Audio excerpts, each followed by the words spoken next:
Hello everyone and welcome back to the Colorado Rockies franchise. It's time for the second offseason in the series. The Rockies finished the year 77 and 85, which is significantly improved on the previous season, which was 51 and 111. We actually weren't far off the yearly goal of finishing over 500, but you can see now that my job security is listed as low, meaning that I might get fired as the GM if we don't make the postseason next season. I can't remember if I left GM firing on or not. I want to say that I probably did. So there is definitely a chance I am fired after next season because I don't know if the Rockies are going to be a playoff team, but I'll try my very best to make that happen. I realized that in the last episode at the end, I forgot to show who the RBI leader on the season was. Even though it was Tovar at about the halfway point, Nolan Jones ended up taking over. 87 RBIs was the leader, Tovar with 73, Cohen with 70, Rogers 65, and Fernandez 63. I did want to go through some of the farm system players and just show you how they have developed this season. One of those is Satchel Paige. He's developed slowly. He is right around his potential. I want to say his potential at C is like 75 or 76. So this is about Satchel Paige's peak, to be honest with you. Chase Dolander, however, has 90 true potential. He's up to a 74 overall, and he has improved nicely this season. Quinn Priester, who is a sort of mid to high B potential guy, has improved nicely. His stamina went down a touch, but everything else has gone up. John Chirac, one of our top prospects, is up to a 65 overall. Didn't see a ton of improvement this season, to be honest. And Jose Zavala, who only played for a little bit at AA and mostly at A, actually saw better improvements, I would say. +5 to K and walk per 9, +4 to hit per 9. For relief pitchers, Taylor Bowers saw some improvements. His K per 9 went down slightly. Everything else went up, though. Really, the only thing he's missing for me to already be at the majors is his control. His control is only a 43. I would much prefer that in the 50s at a minimum before I give him a chance at the MLB. So next season, he'll probably start at AA again. It's also Sammy Saldana, who's only 21 years old. He improved. His pitching clutch is horrific. He's probably a year or two away from being MLB ready as well, but he should be a staple of this bullpen for a long time. And this is DeAndre Washington, another B potential reliever, and he improved slightly as well. Samuel Basayo, a guy that we acquired right around the trade deadline, is improving in every way. Here's Drew Romo. His contact against lefties has actually gone down. He has the same potential as Basayo, but is 3 years older. I see him most likely just being a platoon guy, probably as like a backup catcher in the future if we do decide to keep him around. Here is Aiden Bryan, a guy we drafted last season. He has mid-90s potential, and he improved nicely. +6 power against righties, +3 contact against righties. He spent the whole year at A, and look at that, he has a quirk. He performs better when the team is playing from behind. First baseman, here's Barry Cohen. He got +10 power against lefties this season. Just good improvements all the way around. Michael Toglia saw a ton of improvements this year. He's up to a 70. He'll definitely be the backup first baseman next season. Power against lefties went up by 13 this year. Adael Amador's season got cut short, but he was seeing good improvements, especially in terms of his plate vision, which had gone up by 8. I think with the fact that we have Rosario and Rogers both on contract through next season, Amador is still probably just going to stay down at AAA. Sterling Thompson had some incredible improvements, maybe the most improved player for the Rockies this season. He's become a really quality player. I've mentioned it before, though, I just hate the fact that his secondary positions are strictly the outfield because it makes him harder to use as a platoon guy. Ezequiel Tovar, who you got to remember is only 23 years old, had good improvements this year. His power against lefties went down by 5, though. Everything else went up, including his discipline by 6, which is fantastic. Left field, Yanquiel Fernandez, his power against righties went down a touch. Everything else went up. I love seeing the +7 to plate discipline. More and more walks is what I want. He did, by the way, go up to an A potential at some point this season. I believe it's a true 91 now. Oh, speaking of which, that reminded me, Sterling Thompson's potential did actually climb to an 83 at the end of the season. So it was an 80, now an 83. He has a slightly higher ceiling. Here is how Brenton Doyle improved this season. He is becoming kind of decent batting against lefties, which we just do not need more lefty mashers on this team. Still an elite fielder, still a super big time speed threat. His plate discipline actually went up by 5, so he may draw more walks. Had a good end to the year with the Rockies team where he played the final month and went 286, 310, with a 764 OPS. And in right field, Nolan Jones saw some improvements. Got to remember that he's fairly young as well. He's up to a 95 overall, which is right around his peak. I love seeing that the discipline is up to a 93. I just wish the vision would come up even more. Zach Veen got injured fairly early on, so didn't get a ton of improvements, but does have the 59 discipline and has become a 73 overall. He's not a bad player. Jordan Beck saw some improvements, is becoming a bit of a lefty masher as well. Not that I need more, as I keep saying. +4 to the discipline, +5 to the clutch. You love to see it. Just good improvements all around from Jordan Beck. And here is Carlos Pinto, who actually had an incredible year when he went up to AA, and he has improved pretty significantly. Nothing that really jumps out at you, but everything up by quite a bit. You love to see that his reaction went up by 7, because that was his biggest weakness by far, was his ability to field. Let's start advancing the days and see who is going to win these series. Atlanta takes game 1 over Arizona, Seattle over Texas. And the first round of the playoffs is over. The Rangers beat the Mariners 2-1. The Guardians beating the Angels 2-0. You've got Milwaukee beating St. Louis 2-1. And Atlanta 2-0 sweeping the World Series champion Arizona Diamondbacks, so no repeat. And in round number 2, the Braves are making a run. They dropped their first game to the Dodgers, but that was their only game they dropped, winning 3-1. Milwaukee beating Philadelphia 3-1. So the 1 and 2 seed on the NL side is gone, and the 1 and 2 seed on the AL side is actually gone as well, as the Rangers and the Guardians have won. Actually, the Rangers have yet to win the matchup. Houston ties it up. I may have jinxed them. I did not. The Rangers do take the win over Houston for the Battle of Texas. So it's Rangers, Guardians, Braves, Brewers as the final 4 teams. And it'll be Braves Rangers in the World Series. The Rangers, of course, a couple years removed now in this world from winning the World Series. The Braves won it just a couple years before that. The Braves on paper might be the best team in the MLB other than maybe the Dodgers, and they owned the Dodgers. So let's see who wins the World Series. Game number 1 goes to the Texas Rangers. Game number 2 goes to the Texas Rangers. Let's see who has home field. So the Rangers started with home field.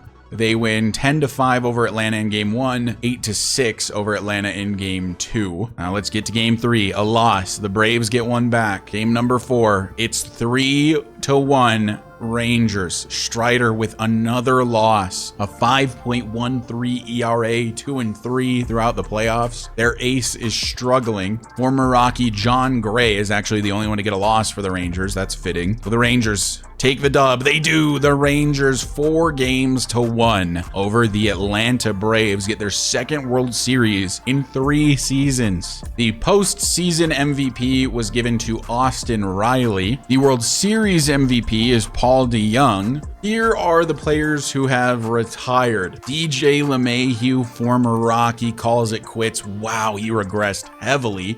I did not realize he was so much older. He's 37. Yeah, it seems like it was time for him to call it quits. Preston Tucker retires, Patrick Wicklander, Brandon Crawford finally retires, Jason Hayward finally retires, James Paxton retires, Jake Odorizzi, Justin Verlander finally calls it quits. Steven Strasburg was still in the MLB, huh? He retires after 14 seasons at age 37. Charlie Blackmon retires. He was technically on the Cubs this year, but he played in their farm system for the entire season. Finished as a 64 overall, has officially retired at the age of 39. Clayton Kershaw has retired at the age of 38. Man, regression hit him like a truck as well. He did actually play in 16 games for the Dodgers this season, 19 last season.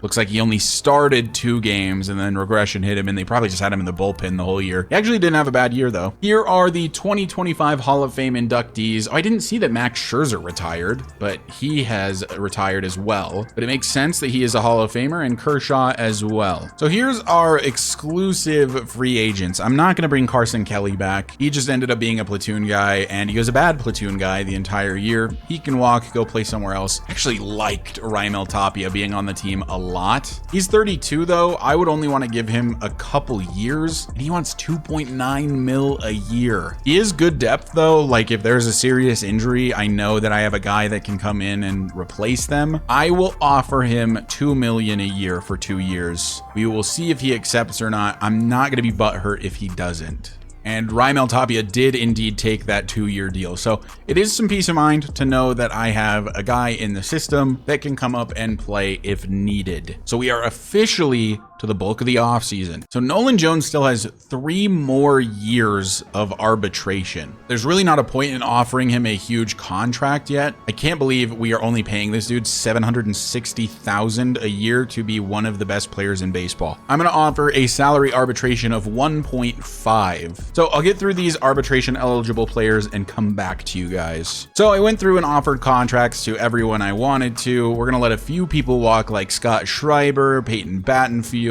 Riley Pint, Brady Allen, Nick Kent, Gavin Hollowell, Vladimir Restituto, and Ryan Ritter, and then Braden Ward are all being let go. Also, we can officially see our new guys on the roster, one of those being Rob Kearns. We now have way too many players on the roster, so we can't even offer any free agents if we wanted to currently, so we might need to look to release some people. Also, there was a comment I really liked about changing Barry Cohen's batting stance. He had generic stance number 1, which I think is so ugly. It might have been number 2, actually. Somebody in the comments suggested changing his batting stance to Charlie Blackmon. We can say we brought in Charlie during the offseason, got him to teach the young man some things, including a better batting stance. And Charlie Blackmon has a really solid batting stance, so I like that idea a lot, so we're going to do that. So here is who is available on free agency. Vladimir Guerrero Jr. is one of those players. Would be an absolutely elite piece for us to pick up, but I don't know that it makes a ton of sense. I don't think we're quite ready for a deep push. Signing him seems like something we would want to do if we were making a deep push. It would require nearly $30 million a year to sign Vladdy. So I guess the question becomes, how much are we buying into being a winning team next season? Because there are moves that we could make to be a better team next year, like picking up a guy like Blake Snell or Chris Paddock or Michael King. But what that would do is make it so it would be Oviedo, Flaherty, Quantrill, Soroka, and then instead of one of the young guys as a 5th, it would be a veteran unless we look to maybe trade Flaherty this offseason, whatever it may be. Well, I think one thing we could do is pick up another reliever, but I had a look through the relievers and these guys are all super old. Like Sir Anthony Dominguez is one of the youngest ones at 31. I wouldn't be opposed entirely to going after a guy like TJ Antone. 82 overall, he's 32 years old, and we do have some relievers in the farm system, but none that I think are particularly ready. He would be a huge asset to the bullpen. We could sign Antone for like a 2-year deal. He did still improve last season despite being 32. He'll hit pretty significant regression once he hits age 34. So is he 32 going into next season, or will he be 33 next season is the real question. And the way that we can kind of test that is with a guy like Barry Cohen, who we know was 18 last season. He's now 19. So this is actually the age going into the following year. So I'm going to offer TJ Antone a 2-year deal if he'd be willing to take it. He wants to be on a contender. I don't think we're disgustingly far off being a contender. He'll be a bullpen guy. He could actually be the closer potentially. He wants 6.6 mil a year over 2 years, which I can do. In fact, I'll go up a little bit more. We'll go to 7 mil a year as a bullpen guy over the next 2 seasons. And currently we are his favorite offer. So it would be 7 million a year. So that's a righty. If we were to bring in somebody else, maybe it would need to be a lefty like AJ Minter. He only played in 39 games last season, but he did have really good numbers, a 1.93 ERA, a 1.22 whip, and a very good FIP. I think maybe we will go after AJ Minter. He's really good all around. I mean, nothing is lacking. He's just not elite at anything other than his break. I would want him for 2 years as well. He wants 6.1 mil a year. Let's offer that to AJ Minter. So that would be the 2 relievers I'd probably want to bring in for this offseason. One righty, one lefty. And it gives us some freedom where we maybe don't have to use a starting pitcher as a reliever. Could also consider bringing in a big time closer like maybe a Ryan Helsley. His pitching clutch is insane. His velo is insane. His break is insane. So if you consider Antone and Minter, our relievers would probably be those 2, Ferguson 3, Loizaga 4, Beeks 5, Gilbreth 6, Lawrence 7, and I'll usually run 7 or 8. Are we just going big in the bullpen for this season? I mean, our bullpen wasn't terrible last year, but there were some guys that really let us down. I think Gilbreth is kind of one of them. $20.4 million over 4 years for Devin Williams is the offer from the Brewers. What does Helsley want? He wants a similar offer, $6.8 million a year over 5 years. He's 31. I wouldn't mind keeping him through his 34 season. He would become the for sure closer. We could move Beeks back into like a setup role. I know we're going heavy on relievers, but I like this quite a bit actually. I'm gonna go 4 years, and even though he'd be regressing heavily in his age 34 season, he'd probably still be really good. So we're gonna offer him $7.2 million a year to be the closer. Is there a structure that he prefers? No, we could give him a player option, which makes him a little bit more interested. That would let him decide on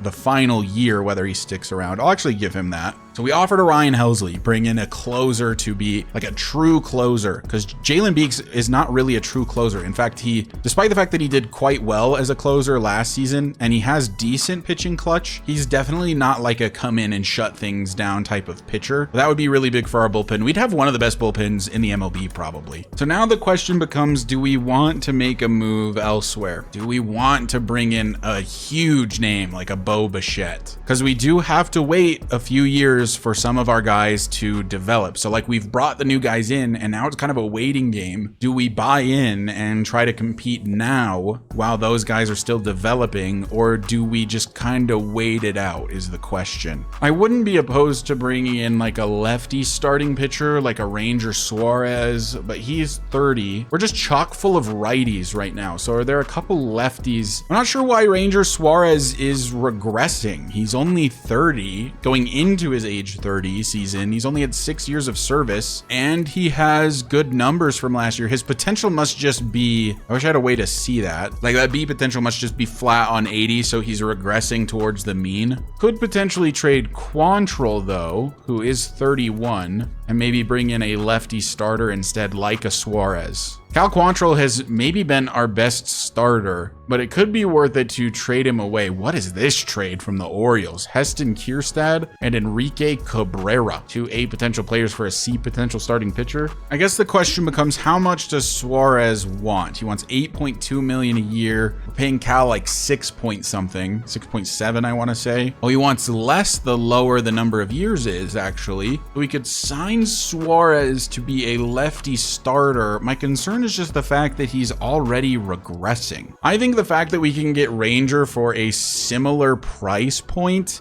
and the fact that he is pretty undeniably a better player makes it kind of worth it. And it's not like he had a bad year last year. In fact, it might be a bit better than Quantrill's, or at least very similar. So I'm going to offer Ranger Suarez $15 million over 2 years to be in the rotation, bring in a lefty arm. And then if we can get him to sign, at that point, we'll probably look to trade Flaherty, Quantrill, or Soroka. Probably one of either Flaherty or Quantrill, if not perhaps both. He's actually more interested in the Phillies offer despite the fact that it's less money. Man, we could offer him a full $1 more and he still wants the Phillies. Makes sense. They're a good team. We are not. So I changed it slightly. I've now offered Ranger the exact same contract, but with a player option on the second year, and we will see where that goes. Guys, Elliot LeBlanc, the A potential starting pitcher, got left behind. Cristobal Caruso's here as well. So the Diamondbacks failed to sign LeBlanc, and he's just here for the taking. Yeah, I mean, of course I'm going to offer him a contract. I'll do the same for Cristobal Caruso. We're going to have way too many starting pitchers on the roster now, but I mean, you can't not take an A potential guy.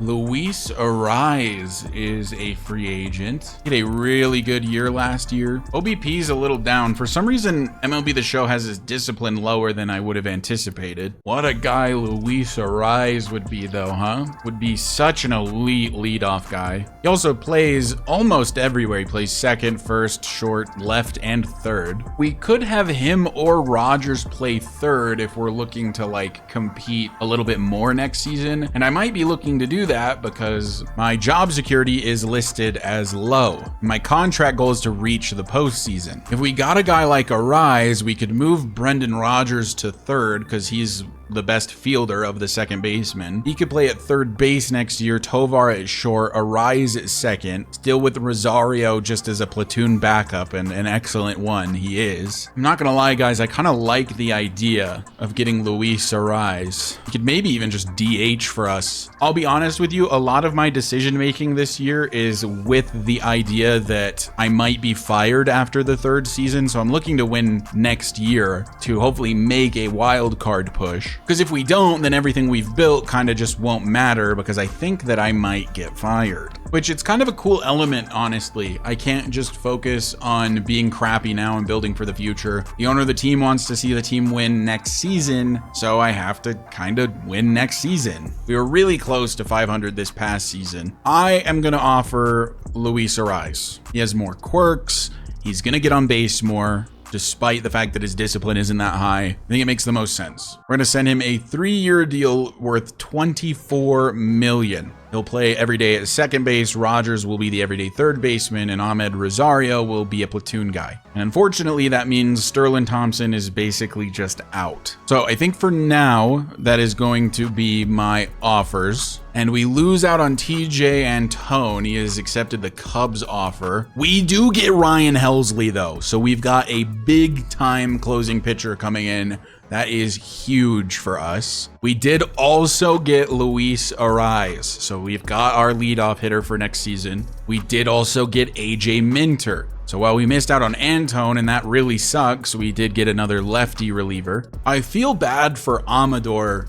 It's just, I don't think he's super ready to contribute on a team that kind of needs to win next season for me to keep my job. I so badly wish Sterling Thompson could play the other infield positions. I really do like him a lot. I gained a lot of respect for him this last season. He showed up huge. But man, the fact that he can only play the outfield other than third base is so brutal, because I just don't need outfield depth. I need infield depth. So we can go after a different reliever now. Maybe like Hunter Harvey. He looks quite good, actually. Had a solid year. Had a really good year, actually, with that FIP. We're going to offer Hunter Harvey $13 million over 2 years, and he's more interested in the Nationals. That is ridiculous to me. Are the Nationals more of a contender than us? I'm pretty sure they finished with a worse record. But he wants a really long-term contract. I'm not really willing to give him that, to be honest with you. All right, so now our offer is his favorite. Kevin Gausman goes to the Red Sox in a trade with the Blue Jays. 89 overall starting pitcher. They get Garrett Whitlock and Tyler O'Neill. Seems like an even trade. You get 2 quality players from the Red Sox in exchange for a really good starting pitcher. So we're still just waiting on Ranger Suarez and Hunter Harvey to make their decisions. So we did get Hunter Harvey. That's pretty big. So our bullpen is looking nice for next season. Hunter Harvey, AJ Minter, Caleb Ferguson, Jonathan Loaizaga, Jalen Beeks, and then Ryan Helsley, along with Justin Lawrence. Yeah, I'm liking the look of our bullpen for next season. Ranger Suarez has decided to sign with the Phillies. That doesn't break my heart too much. Ellie De La Cruz is a Mariner. The Mariners acquire Ellie De La Cruz for Bryce Miller and Michael Arroyo in a pretty huge trade. Wow, I would not want to trade a guy like Ellie De La Cruz, who's only 24 with the potential he has, but more power to you, I guess. Vladdy is still on the table. Michael King has no offers. There a reason for this? His numbers were good last year. His FIP was good. His attributes are solid the whole way down. Why doesn't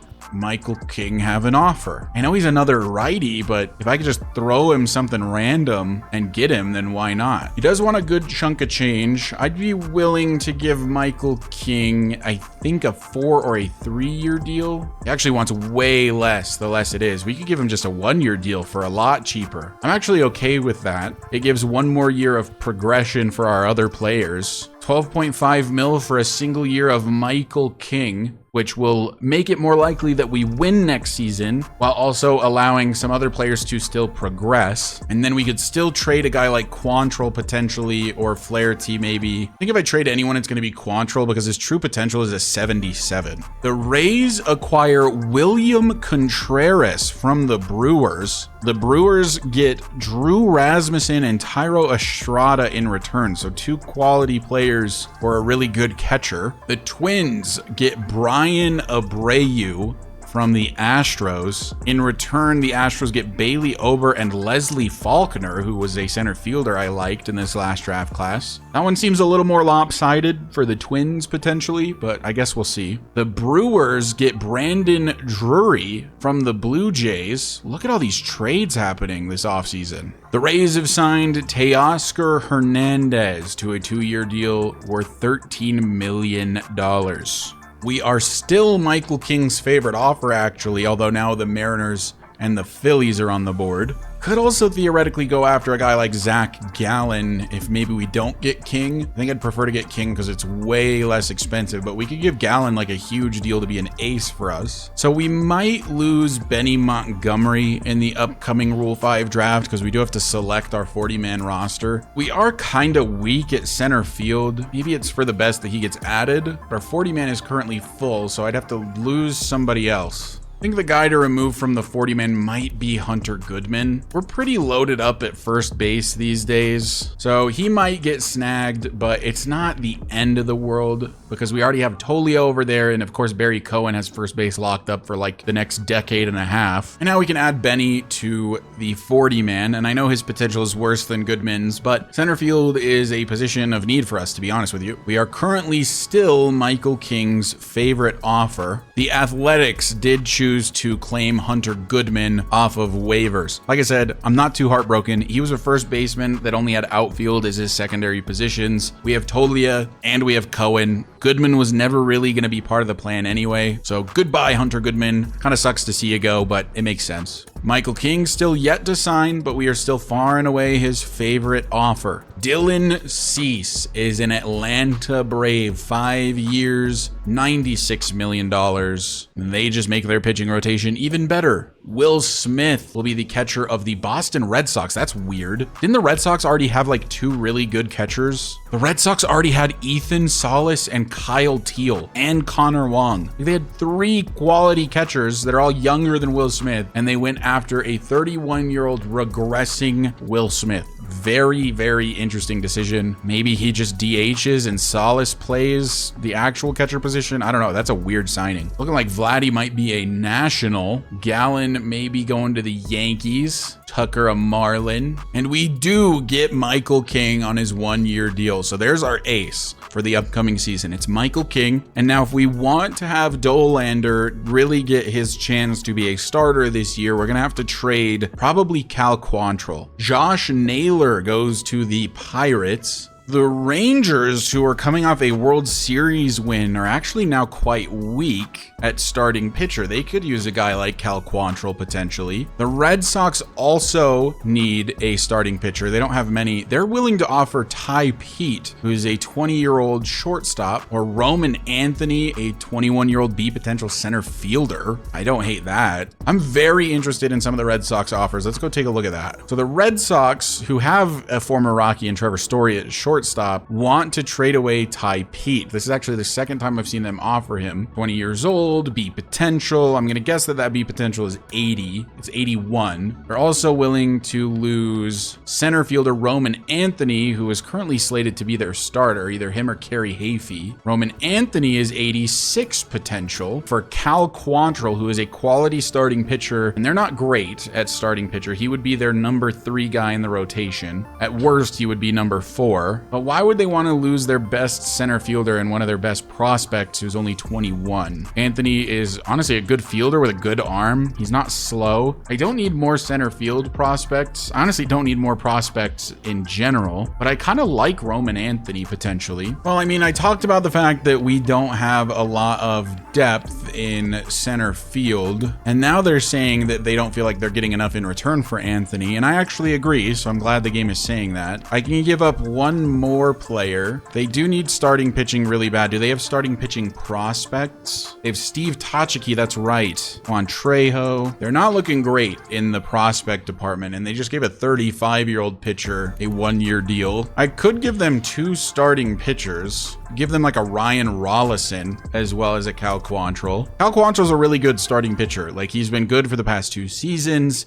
He's going to be good for at least 2 more. I'm going to trade them Cal Quantrill and Adrian Nunez for center fielder Roman Anthony. I know I have way too many outfield prospects, but we don't really have a good fielding center fielder past Brenton Doyle, so Anthony could help a lot. I wish I had done this before losing Hunter Goodman for Benny Montgomery, but it is what it is. Let's send it. Red Sox trade is done. Cal Quantrill, now a Boston Red Sox. And that will allow Dollander probably to be a starting pitcher next season along these top 4 guys. Our starting pitching rotation is starting to look pretty good, actually, and it will only get better with time as these younger guys develop more and more. This bottom part of our starting pitching roster, A, B, B, B, A, like, give us like 4 or 5 years and man, we are going to have the most elite rotation in baseball. So I think that we are officially done with free agency. I won't be signing anyone else. I still kind of want Willie Castro, I'll be honest, especially if we could steal him from the Giants. That's gonna suck. He's gonna go to the Giants and we're gonna get scorched. But let's continue simulating. The Angels have claimed Ryan Feltner off of waivers. That's fine. We had to waive him, unfortunately, to make room on our 40-man. He's the one that made the most sense to waive. He was a decent depth pitcher, but never really a part of the long-term plans. Willie Adames is traded to the Rays from the Brewers for Jeffrey Springs and Junior Caminero. Very interesting. Lots of trades happening. Kyle Tucker is a Ray. Wow, the Rays are going all in, aren't they? So today is the 2025 draft lottery. Let's take a look.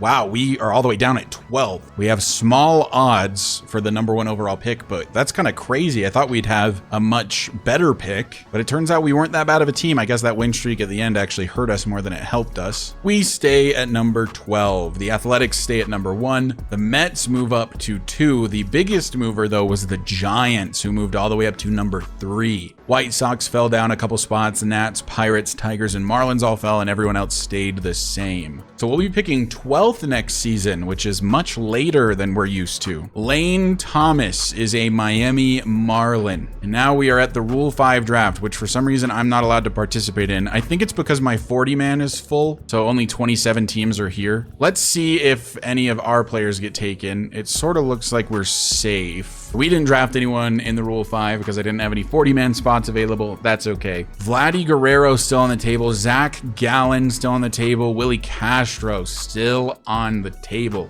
The Astros have offered us a trade. They want Caleb Ferguson for Logan Cerny? Absolutely not. Caleb Ferguson was so good for us last year. Kodai Senga is now an Angel acquired from the Mets. They also got Drew Gilbert. They gave away Max Fried. Interesting. Luis Robert Jr. is a Philly acquired from the White Sox. 92 overall center fielder. The White Sox in return get Zach Wheeler and Johan Rojas. Seems like a decent trade, honestly. It just sucks that Wheeler's 35. He's only going to regress. The Angels want Alex Verdugo and they're offering Cole Wilcox. No, this is such a terrible trade. Vladdy's still yet to sign. Gallen looking poised to go back to the Diamondbacks, it looks like. Willie Castro's probably going to be a Giant. Kevin Kiermaier's still available. Willie Castro went to the Mets. So that's interesting. Arbitration has begun, and the arbitration panel has sided with Ezequiel Tovar, making his salary a 2.1.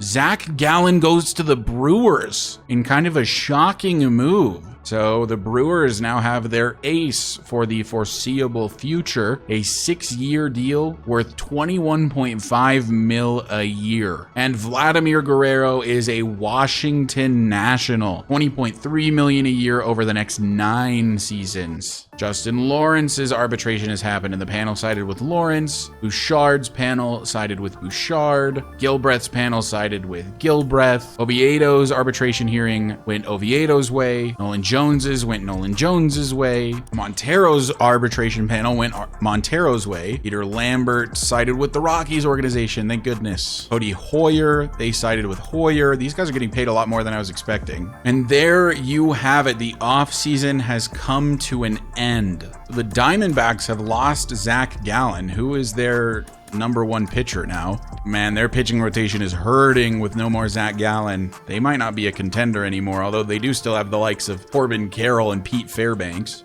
With those changes to the Colorado Rockies, if you look at the rank on the right side of your screen, we're now ranked 14th 13th in the MLB. We are a top team in the MLB in contact and in pitching. We're a good team in defense. We're middle of the pack in speed. We're just missing power. We're in a weird stage of the rebuild. I think that this could be like a one-off year of the Rockies being able to compete a little bit. And then we'll be to the point where a lot of these young guys are kind of ready to take over, and it's almost like starting the rebuild again. So it could be kind of fun. So this next season, we are looking to make the postseason in 2026, I think, because I'm not sure if I will still have a job if that's not the case. But anyway, that is going to do it for this episode and for the offseason. Thank you guys so much for watching. I truly appreciate the continued support, and I will see you in the next episode where we'll start season number 3 and look to make a playoff push.